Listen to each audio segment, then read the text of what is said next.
అందరూ వచ్చారా? వచ్చాం మాస్టారు. సరే, మరి మిగతా కథ చెప్పుకుందామా? చెప్పండి మాస్టారు. సరే సరే, శ్రద్ధగా వినండి మరి. ఓకే మాస్టారు.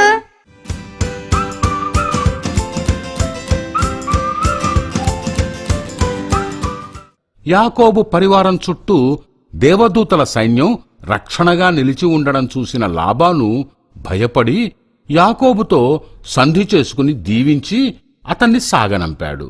అమ్మయ్యా, ఇక యాకోబు ఏ దిగులు లేకుండా తన దేశానికి వెళ్లిపోయాడు కదా మాస్టారు? లేదు చిట్టి తల్లి, ఇప్పుడు యాకోబుకు మరో దిగులు పట్టుకుంది. మరో దిగులా? అదేంటి మాస్టారు? దేవుడు యాకోబును లాబాను కుట్ర నుండి బయటపడేశాడుగా, మరి కొత్తగా ఈ దిగులెందుకు? అదేనర్రా, అసలు యాకోబు లాబాను వద్దకు ఎందుకొచ్చాడు? లాబాను కూతుర్లను వివాహం చేసుకోవాలని. అది సరే, అసలు యాకోబును అతని తల్లి రిబ్కా లాబాను వద్దకు ఎందుకు పంపింది?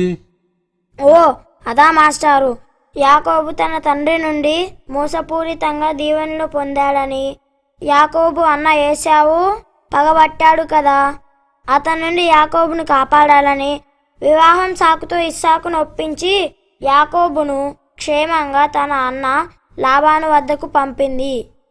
ఆ అది అసలు కారణం కదా. అలాగే ఏశావుల అన్యజాతీయులైన విగ్రహారాధికుల కుమార్తెలను యాకోబు వివాహం చేసుకోకూడదని, తన వంశీయుల నుండే తన చిన్న కోడలు రావాలని రిబ్కా కోరుకుంది. ఎలాగూ ఇంట్లో ఏశావు భార్యల ప్రవర్తనతో విసిగిపోయి ఉన్న ఇస్సాకుకు రిబ్కా సలహా మంచిదిగా కనపడింది. అందుకే యాకోబును లాబాను వద్దకు పంపించాడు ఇస్సాకు. అంటే ఒక్క దెబ్బకు 2 పిట్టలన్నమాట. ఏదేమైనా యాకోబు ఇన్నేళ్లు క్షేమంగా ఉన్నాడు కదా. రిబికా ఆలోచన మంచిదే కదా. అంతవరకు బాగానే ఉంది. కాని అసలు చిక్కంతా ఇప్పుడే. ఇప్పుడు యాకోబు తన తండ్రి వద్దకు తిరిగి వస్తున్నాడు. అందుకే అతని మనస్సులో అన్న ఏశావు భయం పట్టుకుంది. కోపంతో అతను తనను తన పిల్లలను చంపేస్తాడేమోనని భయం పట్టుకుంది. బాగా ఆలోచించి అడుగు ముందుకు వెయ్యాలని నిశ్చయించుకున్నాడు. ఏం ఆలోచించాడు మాస్టారు? అయినా యాకోబు తెలివైన వాడే కదా, ఆ మాత్రం ఏశావు నుండి తప్పించుకోలేడా ఏంటి? ఏశావు బలవంతుడు, పైగా స్థానికంగా ఉంటూ స్థానికుల కుమార్తెలనే వివాహమాడినవాడు. అతని చుట్టూ పెద్ద బలగమే ఉంది. అన్నింటికీ మించి అతనో కోపిష్టి, పైగా మూర్ఖుడు కూడా. అతన్ని ఎదుర్కోవడం అంత సులభం కాదు. అందుకే అన్నీ ఆలోచించే యాకోబు ఒక ఉపాయం పన్నాడు. ఏ ఉపాయం మాస్టారు? మరేం లేదర్రా, పరిస్థితిని అంచనా వేయడానికి ఓ చక్కని పథకం పన్నాడు. యాకోబు తాను ఉన్నచోటే విడిది చేసి తనకంటే ముందుగా ఏశావు వద్దకు తన దూతలను పంపాడు. తను ఇన్నేళ్లు లాబాను వద్దనున్నానని, సిరి సంపదలను సమృద్ధిగా సంపాదించుకుని తన అన్న ఏశావు అనుగ్రహ దీవెనలు పొంద తిరిగి వస్తున్నానని ఏశావుతో చెప్పమన్నాడు. వారు ఏశావు వద్దకు వెళ్ళివచ్చి, మా మాటలు విని ఏశావు నిన్ను దారిలోనే కలుసుకునేందుకు 400 మందితో వస్తున్నాడని తెలిపారు. ఆ మాటలు విన్న యాకోబు మరింత కలవరపడ్డాడు. ఏశావు తనను చంపేందుకు వస్తున్నాడని భయపడ్డాడు.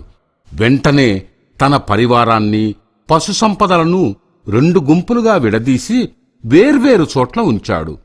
ఒకవేళ ఏశావు ఒక గుంపుపై పడి కూల్చివేసినా 2వ గుంపు అతని బారిన పడక తప్పించుకుని పారిపోవచ్చునని పథకం పన్నాడు. అన్నింటికీ మించి తనను కాపాడే భారమంతా దేవుడిదేనని ప్రార్థించాడు. మరి అప్పుడేం జరిగింది మాస్టారు? యాకోబు ఆ రాత్రి అక్కడే గడిపాడు.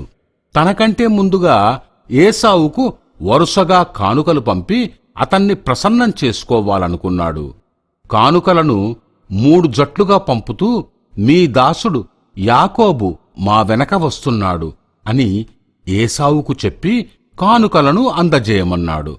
వారు అటు వెళ్లగానే యాకోబు తన భార్యా పిల్లలను, సంపదలను యబ్బోకు రేవు దాటించాడు.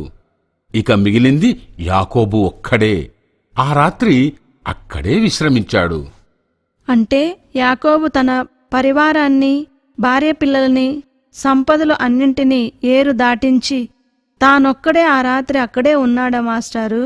అవును, ఆ రాత్రికి అక్కడే ఉండి రేపు ఏసావు ఎదురొస్తే ఏమి చెయ్యాలా అని ఆలోచిస్తూ ఉన్నాడు. అప్పుడు హఠాత్తుగా ఒక తేజోవంతమైన వ్యక్తి అగుపడి యాకోబుతో తలపడ్డాడు. తెల్లవారే వరకు ఇద్దరూ కుస్తీ పడుతూనే ఉన్నారు. ఆ వ్యక్తి యాకోబును జయించాలని ఎంతో ప్రయత్నించాడు, కాని వీలుపడలేదు. చివరికి అతను యాకోబును తుంటిపై కొట్టి వెళ్ళిపోవాలని చూశాడు. కాని యాకోబు అతన్ని వదలలేదు. తెల్లవారుతోంది. ఇక తాను వెళ్ళిపోవాలని ఆ వ్యక్తి అన్నాడు. కాని తేజోమయుడైన ఆ వ్యక్తి తనను దీవించే వరకు వదలను అన్నాడు యాకోబు. అప్పుడు ఆ వ్యక్తి యాకోబును దీవించి, నీవు దేవునితో మానవులతో పోరాడి గెలిచితివి కనుక ఇక నుండి నీ పేరు యాకోబు కాదు, ఇశ్రాయేలు అని చెప్పి వెళ్ళిపోయాడు. ఇంతకు ఆ వచ్చిన వ్యక్తి ఎవరు మాస్టారు? ఇంకెవరు? దేవుడే. దేవుడే ఆ రూపంలో వచ్చి యాకోబును దీవించి వెళ్ళాడు. ఇక తెల్లవారగానే యాకోబు నెమ్మదిగా కుంటుకుంటూ తన వారిని చేరుకున్నాడు. మరి యాకోబు ఏసావుకు భయపడి వెళ్ళటం మానుకున్నాడా మాస్టారు? లేదు, తన పరివారంతో బయలుదేరాడు. అప్పుడు ఏసావు 400 మందిని వెంటబెట్టుకుని తన వైపు రావటం గమనించాడు. అప్పుడు యాకోబు తన పిల్లలను లేయాకు, రాహేలుకు, వారిద్దరి దాసీలకు అప్పగించాడు. ఎవరి పిల్లల్ని వారు జాగ్రత్తగా కాపాడుకోవాలని హెచ్చరించి తాను ముందుగా ఏసావుకు ఎదురెళ్ళి అతని ముందు 7 సార్లు నేలమీద సాగిలపడ్డాడు.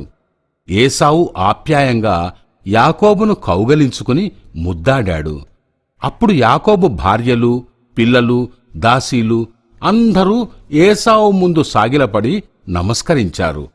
వారంతా యాకోబు భార్యలు, పిల్లలు అని తెలిసి ఏసావు సంతోషించాడు.